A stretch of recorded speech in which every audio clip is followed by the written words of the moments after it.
अस्सलाम वालेकुम dear student, कैसे हैं आप। आज बेटा मैं आपके साथ 7th क्लास के मैथ की एक्सरसाइज नंबर जो हमारे पास हम डिस्कस करेंगे। इसके बाद वो गालबन 2.2 है, अलजबरे की है। तो उसमें कुछ ना स्पेसिफिक टर्म यूज़ हुई हैं जो मैं आपके साथ यहाँ डिस्कस करूँगा। ये आप अच्छी तरह समझ लें ताकि बाद में आप जब सवाल हल करें तो आपको किसी किस्म की कोई प्रॉब्लम ना हो। ये हम आज से अलजबरा यहाँ शुरू करने लगे हैं। अलजबरा है बेटा, तो नीचे हमने लिखा relationship between arithmetics and algebra. अब इनके दरमियान में क्या ताल्लुक है वो भी हम देखेंगे। तो explanation for variable and constant, variable क्या होता है और कांस्टेंट क्या होता है, इसको हम एक्सप्लेन करेंगे। तो पहले हम देखते हैं कि वेरिएबल क्या होता है। तो a variable is a symbol और letter of alphabet that represent a quantity the value of which is not known. अब वो जो ऐसी वैल्यू जो हमें मालूम नहीं होती उसके लिए हम एक सिंबल अल्फ़ाबेट की यूज़ करते हैं, उसको वेरिएबल कहते हैं। और नीचे मैंने बेटा आपके सामने ये कुछ लिखे भी हैं और लिख के मैंने इक्वेशन लिखी हुई हैं। तो उनमें मैं आपको ये बताने लगा हूँ कि वेरिएबल कौन कौन सा है। वो ये आप देखें कि ये जो आपको हल्का हल्का येलो नज़र आ रहा है, ये सारे जो ना मैंने एरो हेड किए हुए हैं। तो ये जो है ना, ये यहाँ n वेरिएबल है, इस क्वेश्चन में m भी वेरिएबल है और n भी वेरिएबल है। और नीचे वाले क्वेश्चन में l जो है ना वो वेरिएबल है।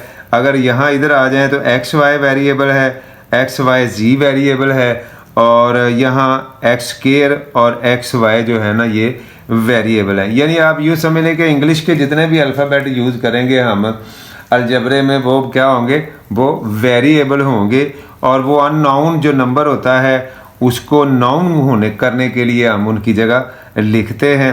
और इसके बाद बेटा जो नीचे है वो है कांस्टेंट। अब कांस्टेंट मीन मुस्तकिल होता है बेटा।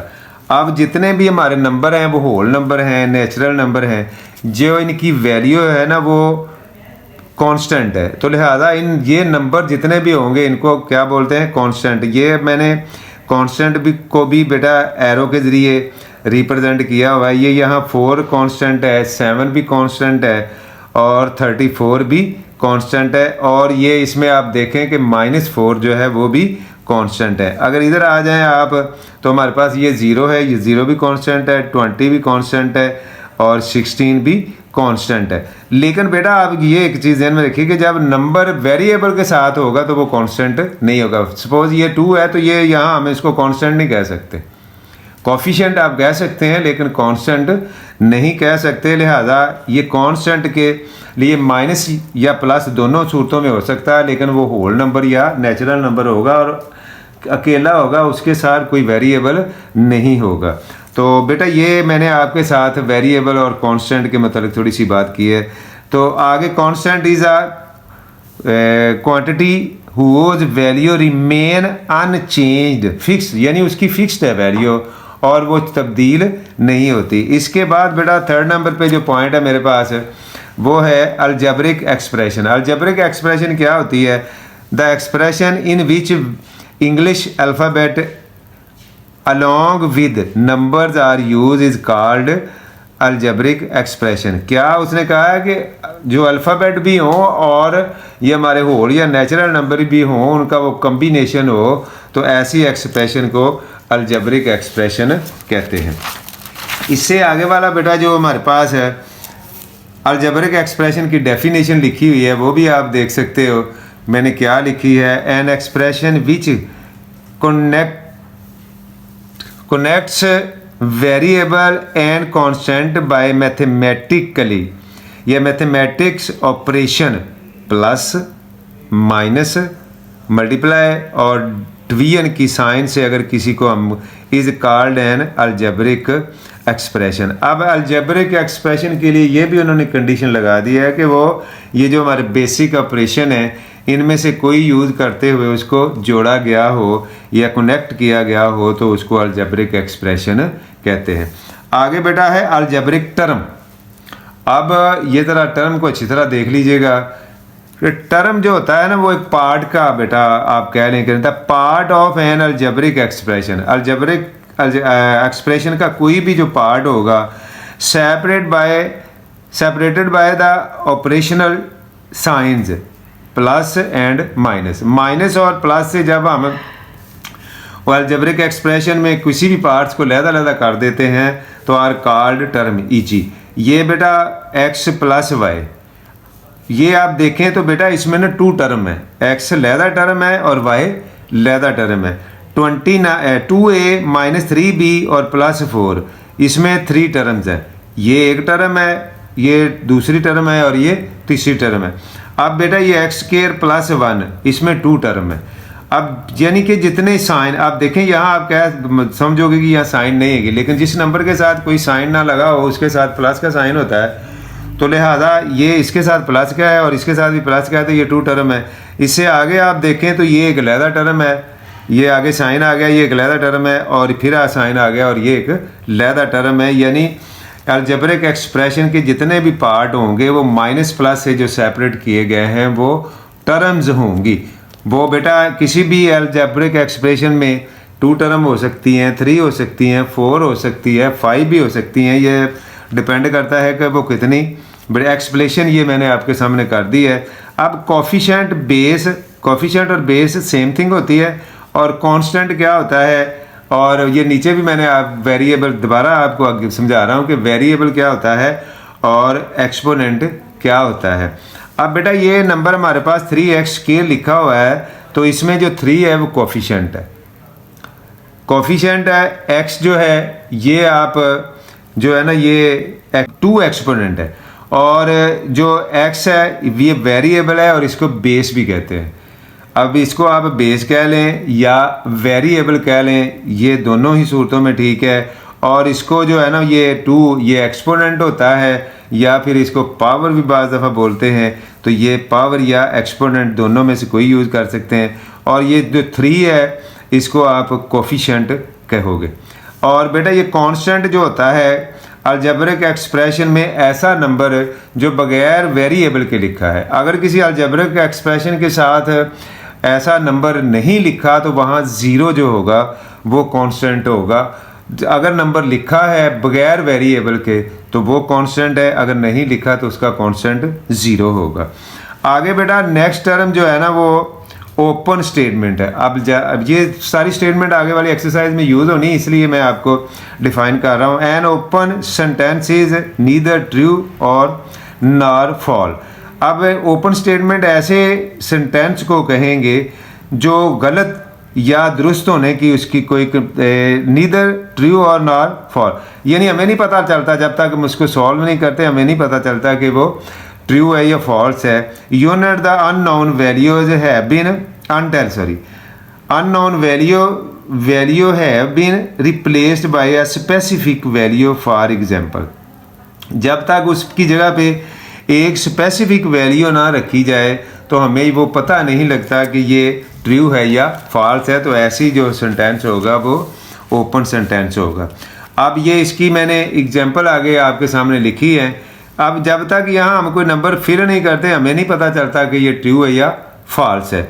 अब बेटा ये इसी तरह ये इसमें कोई नंबर नहीं हमें पता नहीं रख सकते हैं हम, लेकिन हमारे पास सामने ये वेरीफाई नहीं कर रहा, यानी क्लियर नहीं कर रहा कि यहाँ क्या नंबर है, तो ये ओपन है और ये भी ओपन सेंटेंस है। ये ओपन सेंटेंस की मैंने आपके सामने 3 एग्जांपल लिखी। इसके बाद आप ये देखें नीचे जो मैंने एग्जांपल लिखी हैं, 16 divided by 4 is equal to 4, ये ट्रू है।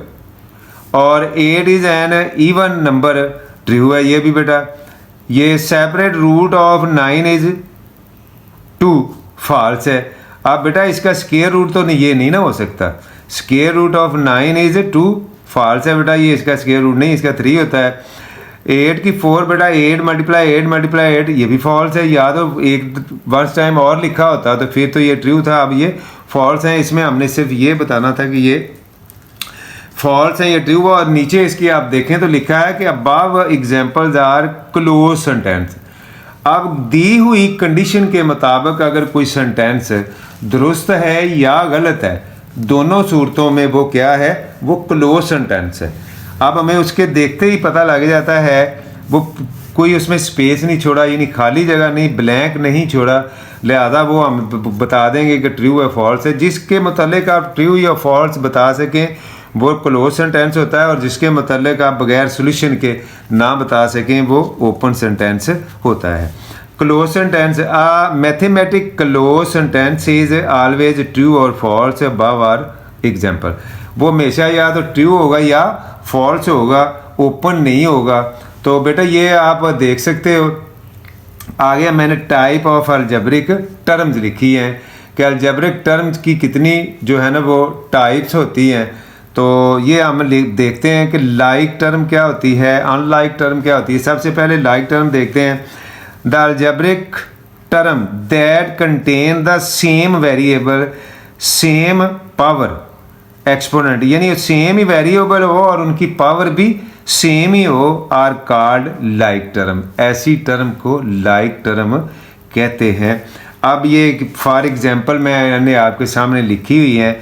ये 2x है, x की पावर भी 1 है, 5x है, x की पावर 1 है, और 9x है तो x की पावर 1 है। ये सब में x x x ही है, और इन सब की जो एक्सपोनेंट है वो 1 है, 1 है और 1 है। तो ऐसी जो टर्म होगी वो लाइक टर्म होगी। अब आप आगे वाली देखें तो वाई स्क्वायर है, फिर वाई स्क्वायर है और फिर वाई स्क्वायर। ये नंबर जो इसके कोफिशिएंट है वो चेंज हो रहे हैं, लेकिन जो वेरिएबल है वो सेम ही है और उसका एक्सपोनेंट भी सेम है। तो इस तरह की जो टर्म्स होती हैं उनको लाइक टर्म कहते हैं। नीचे भी आप देख लो, ये मैंने एक एग्जांपल आपके सामने लिखी हुई है। एक्स क्यूब है प्लस 4x क्यूब है माइनस 3x क्यूब है ETC। अब ये सब में x क्यूब है। अब इसके जो एक्सपोनेंट हैं वो सेम है और जो दूसरा है कोफिशिएंट वो डिफरेंट है। कोफिशिएंट ने हमने सिर्फ एक्सपोनेंट को देखना है और वेरिएबल को देखना है। Such term can be reduce to sign term by adding and subtraction. इन टर्म्स को ना हम ऐड कर सकते हैं और सब्सट्रैक्ट भी कर सकते हैं। आगे बेटा अनलाइक टर्म्स हम देखते हैं। The terms having different variable. अब पहली बात क्या है कि उनके जो वेरिएबल होंगे वो डिफरेंट होंगे, ये आपके सामने लिखा भी हुआ है। और सेम वेरिएबल होंगे तो विद डिफरेंट एक्सपोनेंट होंगे। अगर वेरिएबल सेम है तो उसकी जो पावर है या एक्सपोनेंट है वो डिफरेंट होंगे। वो आप ये देख रहे हो कि ये इसमें बेटा 7x है और 8x है। वेरिएबल तो सेम है लेकिन इसकी जो एक्सपोनेंट है 1 है और इसका 2 है। इसी तरह आप ये भी देख सकते हैं, ये जो है ना वेरिएबल ये डिफरेंट है और उनका जो एक्सपोनेंट है वो सेम है। तो इस तरह की टर्म को जो है ना वो लाइक टर्म कहते हैं। अब बेटा इससे आगे जो हमारे पास एक क्वेश्चन है, इक्वेशन और इनइक्वालिटी। इक्वेशन और इनइक्वालिटी क्या होती है वो बड़ा आसान सा है। When two algebraic expression are connected by equality. Equality की साइन के साथ दो अलजेब्रिक एक्सप्रेशन को अगर जोड़ा जाए तो वो इक्वेशन होगी। वो क्या होगी? इक्वेशन होगी। ये साइन है आपसे हम these are called equation. Example ये आपके सामने मैंने लिखी हुई है। 2x + 3 is equal to 2y + 5 है। 5x - 12 is equal to 5 - 3y। अब ये जो है ना ये इक्वेशन की एग्जाम्पल है। आगे इनइक्वालिटी है। When two algebraic expression are not equal and are connected the symbol. ये बेटा ये greater than smaller than and equal और ग्रेटर देन एंड इक्वल, ये साइन के साथ अगर कोई अलजेब्रिक एक्सप्रेशन लिखी है तो are called inequalities. For example ये मैंने आपके सामने नीचे एग्जांपल भी कुछ लिखी हुई है। 2x + 3y is greater than and equal 2x और दूसरा बेटा 2x - 3 इज स्मॉलर देन 5। जो इस तरह की फॉर्म में लिखी होंगी उनको इनइक्वालिटी कहते हैं। आगे बेटा जो हमारे पास पोलिनोमियल है, जो टर्म्स यूज की है, पोलिनोमियल और नॉट पोलिनोमियल है। Polynomial is an algebraic expression comprising of whole number as exponent of the variable। अब पोलिनोमियल के लिए बेटा ये कंडीशन है कि उसके जो वेरिएबल का एक्सपोनेंट है वो होल नंबर हो, यानी वो माइनस में नहीं होगा। बेटा ये ज़हन में रखिए, अगर किसी जो वेरिएबल है उसका एक्सपोनेंट माइनस में है तो वो पोलिनोमियल नहीं होगी, वो नॉट पोलिनोमियल में चली जाएगी। अब polynomial consist of variable, coefficient and constant. Example ये आप देख लें, 3x प्लस 2x प्लस 4 है तो एक्स स्क्वायर वाई प्लस जी और प्लस 17, ये भी पोलिनोमियल है। अब बेटा आगे आप ये देख रहे हैं कि ये मैंने नॉट पोलिनोमियल की कुछ एग्जांपल लिखी है कि 2x स्क्वायर प्लस 2/x। अब बेटा x को अगर हम ऊपर लेके जाएंगे, फ़र्ज करें यहाँ ले जाते हैं तो इसका -1 लगाना पड़ेगा। और पहले मैं बता जाऊँगा कि होल नंबर में इसका एक्सपोनेंट होगा, माइनस में नहीं हो सकता। अगर माइनस में है तो वो पोलिनोमियल नहीं हो सकती। दूसरा, अंडर स्क्वायर रूट अगर कोई नंबर लिखा है वेरिएबल तो वो भी बेटा है जो है ना, वो भी जो है ना वो पोलिनोमियल में शामिल नहीं होगा, बटे वो नॉट पोलिनोमियल में जाएगा।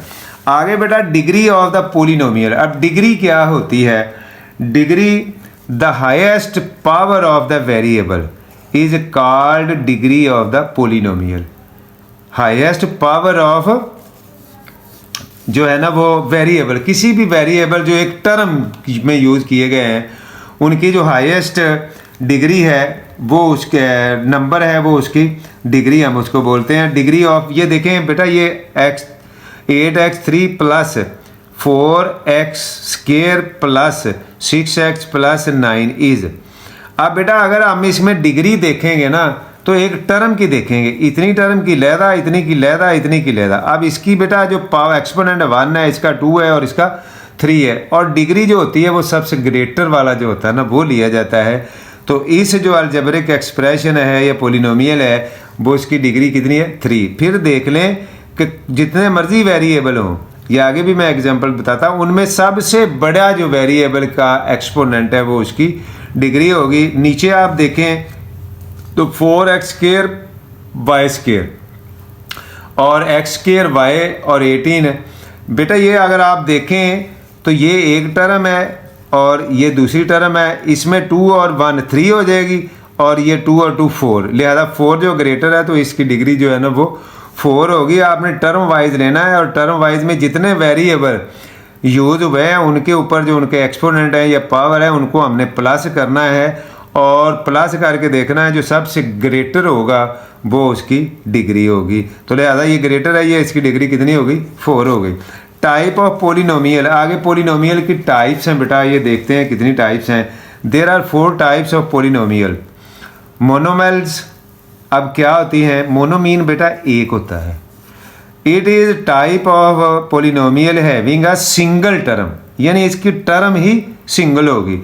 आप बेटा ये देखें, एक ही टर्म है, ये एक लहदा टर्म है और ये एक लहदा टर्म है, इसमें कोई साइन यूज़ नहीं किया गया। तो ऐसी जो पोलिनोमियल होगी उसको मोनोमियल कहते हैं। आगे बाइनोमल्स है। अब बेटा बाइनोमल्स जो 2 वाली, बाइनोमीन 2। अब इसमें 2 वेरी जो है ना टर्म्स होंगी, ये देखें आप, फॉर एग्जांपल है 2x square 2y square plus 7। अब ये 2 टर्म्स हो गई हैं, उसमें एक टर्म थी, इसमें 2 टर्म हो गई। अब 2xy एक टर्म है प्लस 4x दूसरी टर्म है, तो लिहाजा ये एक टर्म और ये दो टर्म हो गई हैं, तो ये बाइनो है। आगे बेटा 3x माइनस जी है तो ये भी 2 टर्म है, तो ये भी बाइनो है।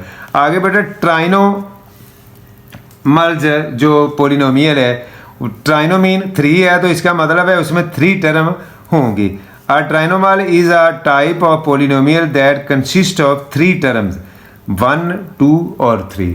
आप ये देख रहे हो इसमें 3 टर्म है तो ये ट्राइनो है। X Y square plus X G और प्लस 7, इसमें भी 3 टर्म है, तो ये ट्राइनो मल्ज पोलिनोमियल है। आगे बेटा हम देखते हैं तो टाइप ऑफ पोलिनोमियल ही है ये भी। तो लीनियर पोलिनोमियल। लीनियर पोलिनोमियल क्या होती है? वो if a polynomial have the degree of variable is 1। अब अगर किसी भी पोलिनोमियल में जो डिग्री है वो 1 है तो ऐसी जो पोलिनोमियल होगी उसको हम लीनियर पोलिनोमियल कहते हैं। Degree of having is 1। Such type of polynomial are called linear polynomial. अब बेटा ये इससे आगे वाला जो इसका क्वेश्चन है यानी पॉइंट है वो भी आप देख लें तो वो है क्वाड्रेटिक। क्वाड्रेटिक मीन 2 होता है तो अब polynomial in which degree of the variable or highest exponent or of the sum exponents is always 2 are called quadratic polynomial. अब उनकी डिग्री हम देखेंगे, अगर एक टर्म है या 2 टर्म है, उनकी डिग्री हमने देखनी है। अगर उनकी 2 है तो वो क्वाड्रेटिक पोलिनोमियल है। आप ये देखें, इसकी भी 2 है, इसकी भी 2 है, और ये 1 ये और 1 ये इसकी भी 2 होती है, तो ये क्वाड्रेटिक पोलिनोमियल है। आगे बेटा है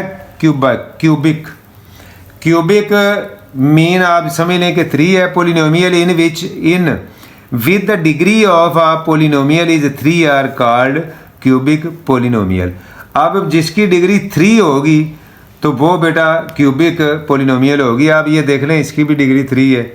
ये एक पूरी 4 डिग्री है, 4 टर्म्स है। ये एक टर्म है, 2 3 और 4 टर्म है, लेकिन इनकी जो डिग्री है वो 3 है, तो ये क्यूबिक है। अब आप यहाँ भी ये देखते हैं 1 2 3, ये भी 4 है, लेकिन इसकी भी 3 है।